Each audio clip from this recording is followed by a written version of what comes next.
सप्तमी है और दीदी ने पूजा रखाया है, तो मैं इधर आई हूँ इनके घर पे पूजा देखने। तो मैं सोची थोड़ी सी ब्लॉगिंग करती हूँ, आप लोग वीडियो देखिए और एंजॉय करिए।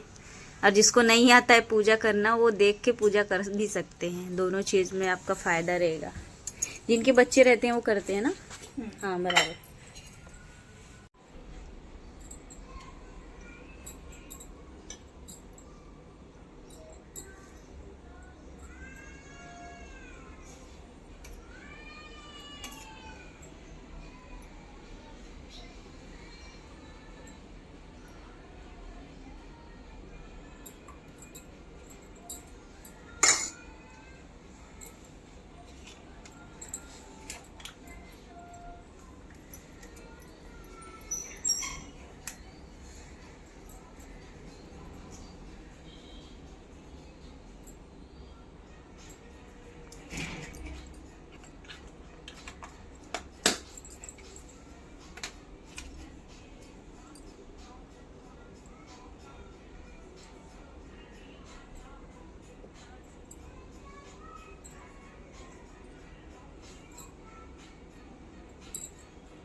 बेलपत्र वो भी एक नहीं है, आधा अधूरा लिया। वो लोग ऐसे ही देते हैं, फूल नहीं है ना। जाने दो।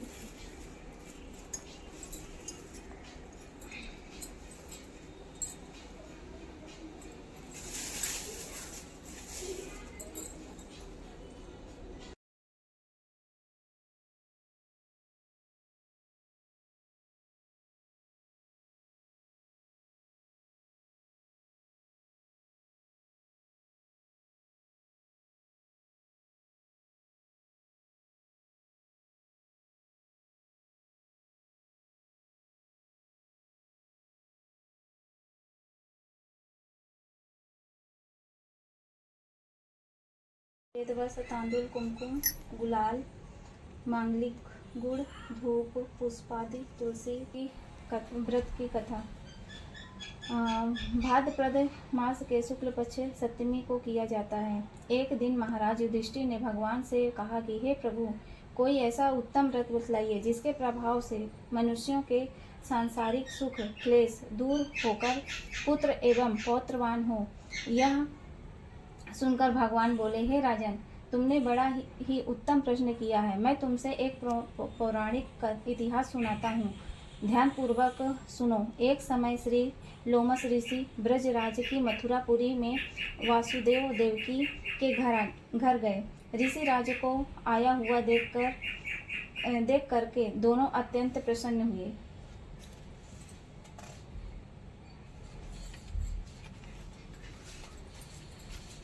तथा उनको उत्तम आसन पर बैठाकर उनकी अनेक प्रकार से वंदना तथा सत्कार किया। फिर मुनि के चरणोदक से अपने घर तथा शरीर को पवित्र किया। मुनि प्रसन्न होकर उनको कथा सुनाने लगे। कथा के कहते कहते लोमस ऋषि ने कहा कि हे देवकी, दुष्ट दुराचारी कंस ने तुम्हारे कई पुत्र मार डाले हैं, जिनके कारण तुम्हारा मन अत्यंत दुखी है। इसी प्रकार राजा नाहुस की पत्नी चंद्रमुखी भी इसी तरह दुखी रहा करती थी, किंतु उसने संतान सप्तमी का व्रत विधि विधान सहित किया, जिसके प्रताप से उसको संतान की प्राप्त हुआ। यह सुनकर देवकी ने हाथ जोड़कर मुनि से कहा कि हे ऋषिराज, कृपा करके रानी चंद्रमुखी का संपूर्ण वृत्तांत तथा इस कथा का विधान विस्तार सहित मुझे बतलाइए, जिससे मैं भी इस दुख से छुटकारा पा सकूं। लोमस ऋषि ने कहा कि हे देवकी, अयोध्या में अयोध्या के राजा नाहुस थे। उनकी पत्नी चंद्रमुखी अत्यंत सुंदरी थी। उसी नगर में विष्णुगुप्त नाम का एक ब्राह्मण रहता था। उसकी स्त्री का नाम भद्रमुखी था। वह भी अत्यंत रूपवान सुंदरी थी। रानी और ब्राह्मणी में अत्यंत प्रेम था। एक दिन दोनों सरयू नदी में स्नान करने के निमित्त गई। वहां उन्होंने देखा कि अन्य बहुत सी स्त्रियां सरयू नदी में स्नान करके निर्मल वस्त्र पहनकर एक मंडप में श्री शंकर एवं पार्वती की मूर्ति बनाकर स्थापित करके उनकी पूजा कर रही थी। रानी और ब्राह्मणी ने यह देखकर उन स्त्रियों से पूछा कि हे बहन, तो यहाँ पर तुम किस देवता का और किस कारण से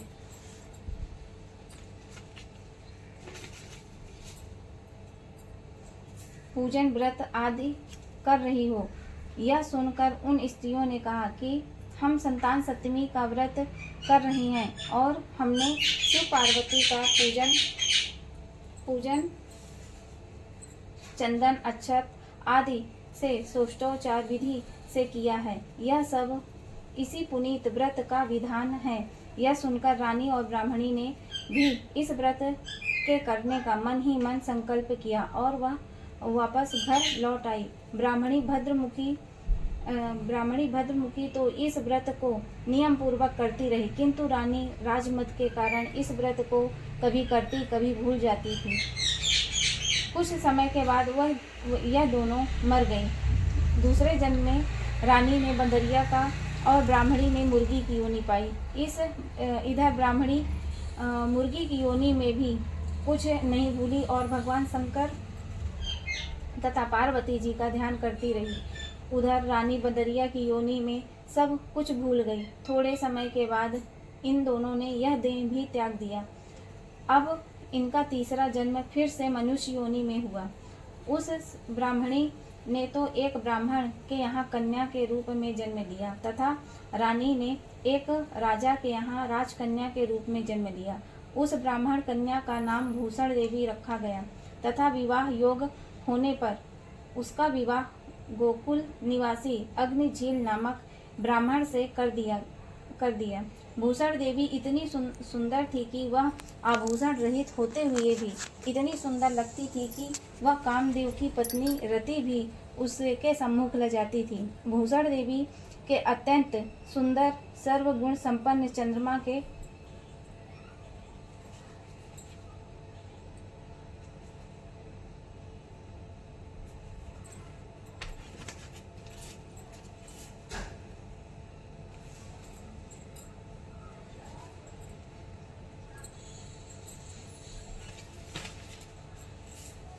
चंद्रमा के समान धर्मवीर कर्मनिष्ठ सुशील स्वभाव वाले 8 पुत्र हुए। यह शिव के व्रत का ही पुनीत फल था। दूसरी ओर शिव विमुख रानी के गर्भ से कोई भी पुत्र नहीं हुआ तथा निसंतान दुखी रहने लगी। अब रानी और ब्राह्मणी में जो प्रीति पहले जन्म में थी वह अब भी बनी रही।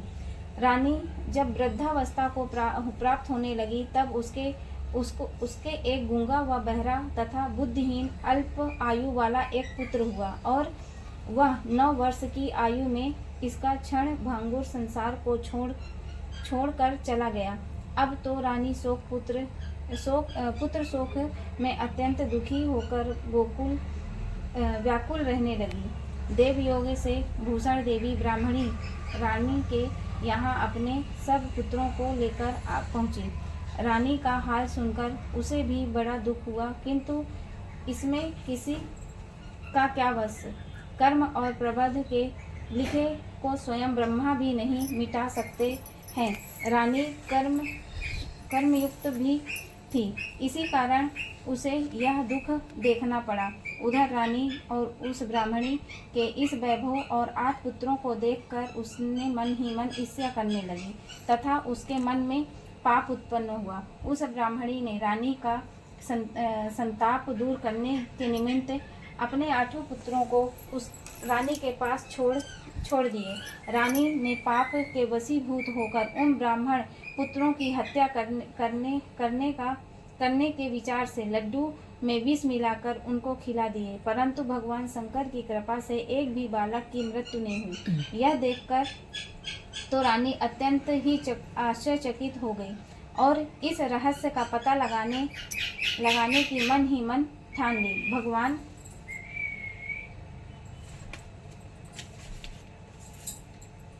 की पूजा सेवा से निमित्त होकर जब भूषण देवी आई तो रानी ने उससे पूछा कि मैंने तेरे पुत्रों को मारने के लिए इनको जहर मिले लड्डू खिला दिए, किंतु इससे एक भी नहीं मरा। तूने ऐसा कौन सा दान पुण्य व्रत किया है जिसके कारण तेरे पुत्र भी नहीं मरे और तू नित्य नए सुख भोग रही है? तू बड़ी सौभाग्यवती है।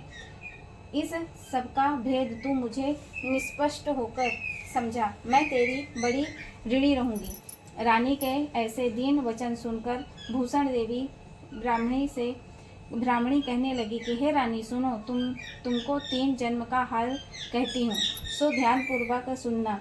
पहले जन्म में तुम राजा नाहुस की पत्नी थी और तुम्हारा नाम चंद्रमुखी था, मेरा नाम भद्रमुखी था और मैं ब्राह्मणी थी। तुम दोनों अयोध्या में रहते थे। मेरी तुम्हारी बड़ी प्रीति थी।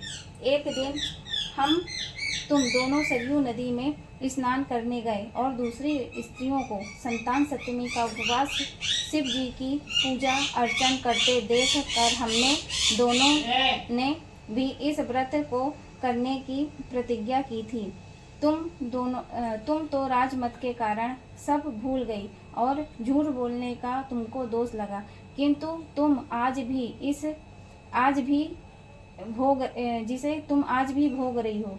मैंने इस व्रत का आचार विचार सहित नियम पूर्वक सदैव किया और आज भी करती हूँ। दूसरे जन्म में तुम्हें बंदरिया की योनि मिली और तथा मुझे मुर्गी की योनि मिली। भगवान शंकर की कृपा से इस व्रत के प्रभाव तथा भगवान को मैं इस जन्म में भी न भूल सकी और निरंतर उस व्रत को नियमानुसार करती रही। तुम अपने इस संकल्प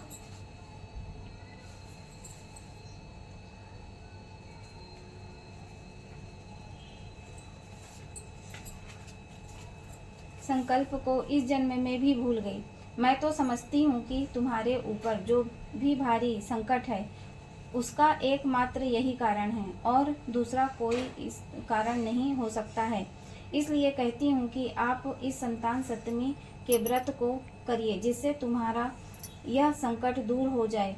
लोमस ऋषि ने कहा कि हे देव की भूषण ब्राह्मणी के मुख से अपने पूर्व जन्म की कथा तथा व्रत संकल्प इत्यादि सुनकर रानी को पुरानी सब बातें याद आ गई और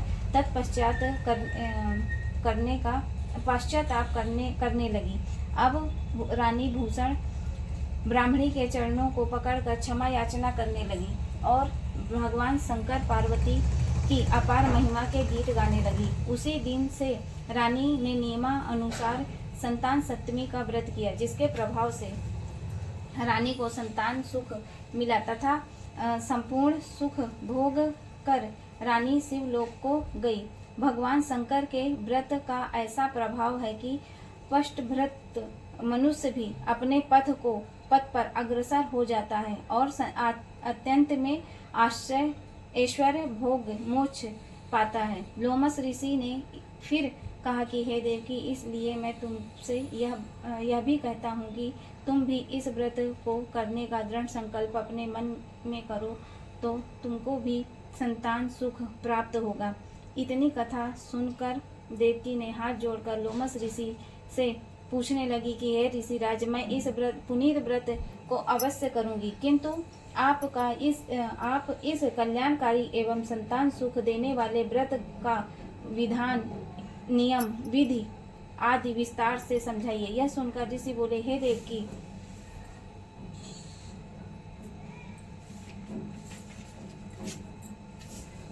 यह पुनीत व्रत भादों के महीने में शुक्ल पक्ष की सप्तमी को किया जाता है। उस दिन ब्रह्म मुहूर्त में उठकर किसी नदी अथवा कुएं के पवित्र जल में स्नान करके निर्मल वस्त्र पहनने चाहिए। परंतु भगवान शंकर तथा जगदम्बा पार्वती की मूर्ति की स्थापना करें। इन प्रतिमाओं के सम्मुख सोने चांदी के तारों तथा अथवा रेशम की एक गंडा बनाएं। उस गंडे की 7 गांठें लगानी चाहिए। इस गंडे की धूप दीप अष्ट गंध से पूजा करके अपने हाथ में बांधे और भगवान शंकर से अपनी कामना सफल होने की शुद्ध भाव से प्रार्थना करें। तांत्रण 7 पुआ बनाकर भगवान को भोग लगाएं और 7 ही पुआ एवं यथाशक्ति सोने और चांदी की एक अंगूठी बनवाकर इस सबको एक तांबे के पात्र में रखकर और उसका सोष्टाचार विधि से पूजन करके किसी सदाचार धर्मनिष्ठ कर्मनिष्ठ सत्पात्र ब्राह्मण को दान में दे दें। उसके पश्चात 7 पुआ स्वयं प्रसाद में ग्रहण करें। इस प्रकार इस व्रत का पारायण करना चाहिए। प्रति माह की शुक्ल पक्ष की सप्तमी के दिन हे देवकी, इस व्रत को इस प्रकार नियम पूर्वक करने से समस्त पाप नष्ट हो जाते हैं और भाग्यशाली संतान उत्पन्न होती है तथा अंत में शिवलोक की प्राप्ति होती है। हे देवकी, मैंने तुमसे संतान सप्तमी का व्रत संपूर्ण विधान सहित विस्तार पूर्वक वर्णन कर दिया है। इसको अब तुम नियम पूर्वक करो, जिससे तुमको उत्तम संतान प्राप्ति होगी। इतनी कथा कहकर भगवान आनंद कंद श्री कृष्ण